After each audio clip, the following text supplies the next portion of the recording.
At this particular point in my life, I'm actually on the faculty at the University of Denver Business School after 50 years in business. And so I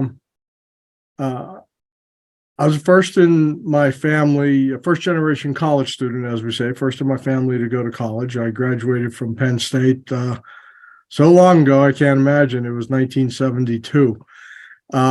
And from 1972 to about 1988, I worked for several different very large companies, Marathon Oil, Olin Corporation, and Pfizer.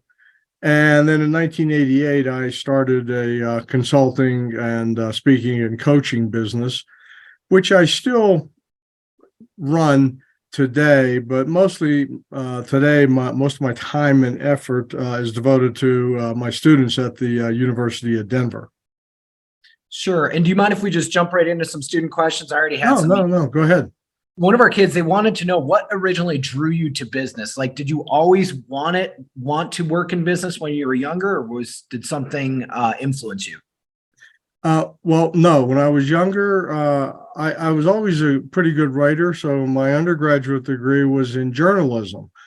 And as strange as that sounds. And so I actually had an internship at a TV station. I was even on the CBS Morning News once. When I finished college, I became a Vista volunteer, which was sort of like domestic Peace Corps.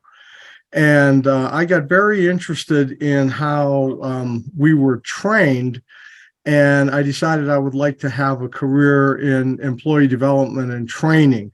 So that's what originally got me interested in business, and that I thought that I could do a good job helping both companies and individuals succeed. Can you talk to the kids a little bit about what is the difference between working with big businesses and little businesses when it comes to consulting in your experience? Well, in many ways, business is business. There's the same challenges whether you are a small company. I mean, my consulting company was basically me and one administrative person, and I would hire contractors to work with me. So it was a very small business. And I had to do all of the things that a large business had to do. I had to create products, deliver the services, handle all of the marketing and sales and the invoicing and all of that. So that's common across all businesses. On the other hand, large businesses become more complex, more bureaucratic. There's more sometimes political kinds of issues that get addressed. The marketing people are fighting with the manufacturing people, and the quality control people aren't happy with either of them. So the biggest difference that I see between small businesses and large businesses is that large businesses become a lot more complex, and more people have their own perspective. And you do tend to run into what's known as turf issues, meaning I want to protect my part of the business, even if that sometimes makes things a little more difficult for you and your part of the business. That makes sense. And this question comes from me. So when you speak about the common sense approach to business, do you find that there's less pragmatic approach the bigger a corporation is? Not necessarily. You can see all these books behind me, and a lot of them a lot of business books, in my experience, are really not much more than a journal article, an idea that's a journal article, and then filled with a lot of fluff. And one of the things that I always tried to do was cut through the fluff and to say, okay, what can we possibly do here? What are we trying to achieve? What can we do to achieve it? And let's not focus on the newest, latest, greatest fad. Let's focus on what we're trying to achieve and how we can approach things. So I think that a lot of the advantages that I brought to my business clients was helping them boil things down to what is really the essence of what they're trying to accomplish, and getting rid of all the extraneous factors. And I tended to call that common sense. It actually comes from a quote by Ralph Waldo Emerson, who was one of my favorite early writers, who said that nothing so astonishes men as common sense and plain dealing. And I know that sounds sexist in today's language, but he was writing a long time ago. And so my whole idea and the way I made my living was really helping people see common sense solutions to their problems and being straightforward with how I dealt with them. If you guys want to learn more about Dr. Bilanich and his work, you can look at budbilanich.com. We'll have that link in the recording. So can you talk to the kids wearing your professor hat, because you're kind of a Renaissance man with the things that you do? Can you talk to them about the things that they can accomplish, or the things that they can go after when they have a business degree, whether it be an MBA or just a bachelor's in business? What are some things they can do with that? Really, it's unlimited. We have students who, when they graduate with a bachelor's in business, go to work in the nonprofit sector and work very hard and diligently to work in organizations that actually provide a lot of services to people in need. Those organizations need not just the people who have the technical skills, sometimes in either counseling or coaching or working with their clients. They also need to run themselves as a business. They need to be able to generate enough funds to keep the doors open and make sure that their services are working.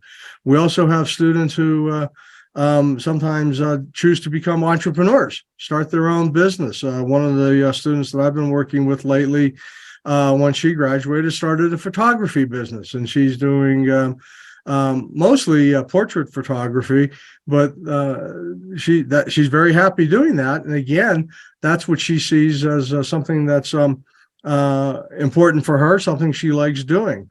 We have another student who has actually an MBA. And as odd as this may sound, she started a pet care business. And when I asked her, I said, well, did you really feel that you needed to spend all that money to get your undergraduate degree and an MBA? And she said, it really helps me in terms of being clear on what I wanted to do and how I want to do it. So I find that a business degree is very helpful, because almost any organization in which you work, or if you start your own company, you have to do a lot of the things that all businesses do. You need to know how to sell your products and services. You need to know how to deliver them well and of a high quality. You need to know how to manage all of the financial stuff that comes with it. So to me, a business degree is a very solid way to begin your career. You talk a little bit, quite a bit in your writings and everything about the importance of communication. And I wanted to know if you could possibly touch on that, the importance of both written communication as well as oral communication, not be afraid to speak and listen. When I think of communication in a business standpoint, I think there's three types.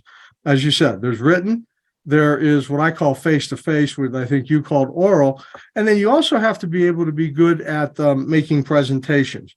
So written communication, this goes back to my training in journalism, is that if you're trying to communicate well in writing, what you don't want to do is show off your vocabulary.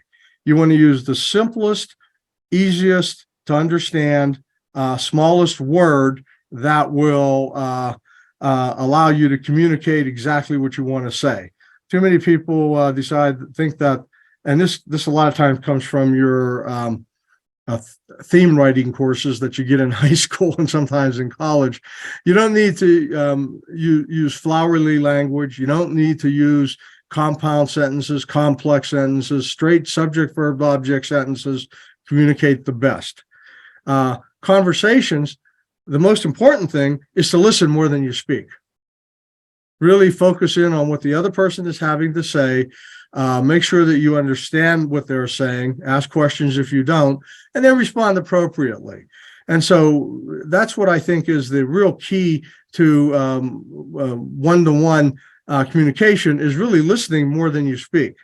And then the third one, as much as it pains some people to get up in front of a group of people and make a presentation, that's an important skill to develop if you're going to be successful in not just a business career, in any career, because sooner or later you will be asked to do something like I'm doing right now.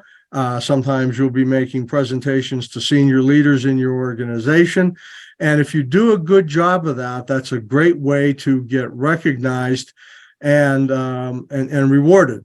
I once, when I was working for a company, was asked to chair their United Way drive because the company wanted, it was a very big charity for the people, and they wanted everybody to participate, and meaning give money. And I ran a series of meetings where I was doing presentations, and several of the presidents of divisions showed up. And after one of those presentations, one of the division presidents came to me and said, "I really liked what you said and how you said it. We have an opening for a VP of training in our division. Would you like that job?" So just being able to do a good presentation, that's not going to happen after everyone, but it led to a vice president job for me. So the three things you want to be able to do: write clearly, well, succinctly. You want to be able to engage in conversation in such a way that you listen more than you speak, and you want to get very proficient at delivering presentations. This is all wonderful stuff. I hope you guys are taking notes. So before we let you go, because we're kind of winding down, because some of these kids are in Eastern Europe, it's getting kind of late. What kind of advice would you have for these kids as being an expert in your field, with them going out in the world? What advice would you have for them? This may be sound a little trite because people hear it all the time, but it's there's an old saying that if you find something that you love and that's what you do, you'll never work another day in your life, because you don't treat it as work, you treat it as something that you really enjoy doing. And I think I'm a perfect example of that, because my whole life I've devoted pretty much to helping individuals and organizations succeed. So here I am at age 73, and sometimes people will say to me, "Well, why are you still working? Didn't you save enough money for retirement and all?" And none of those questions are true. I'm okay. I'm comfortable for retirement, but I love what I do. I get up every morning and I love going to the classroom, interacting with students, helping them with their student projects. And so I don't see what I'm doing as work. I see it as something that is just a natural extension of what I like to do, what I'm pretty good at doing, and I enjoy it. So my best advice there, I think it really is a very good idea to really take some time, figure out what you really enjoy doing, and then hone your skills in that so that you can be successful doing it. That is some wonderful advice, sir. Students and teachers, we have information about Daniel's College of Business from the University of Denver. It's daniels.du.edu, and definitely check out budbilanich.com. Before we let you go, Dr. Bilanich, we do have a lot of international students. We're very welcoming of international students at the University of Denver. So please do check us out. And if you are interested in making an application here, you can get in touch with me and I will help guide you through that process. Absolutely, sir. We can't thank you enough. And before I end the meeting for all, traditionally what I allow everyone to do is I let everyone unmute and thank our guests for taking the time to share their story with us. So can we all say thank you to Dr. Bilanich for taking the time out of his day? Thank you so much, sir. Thank you. Thank you. Thank you. Thank you.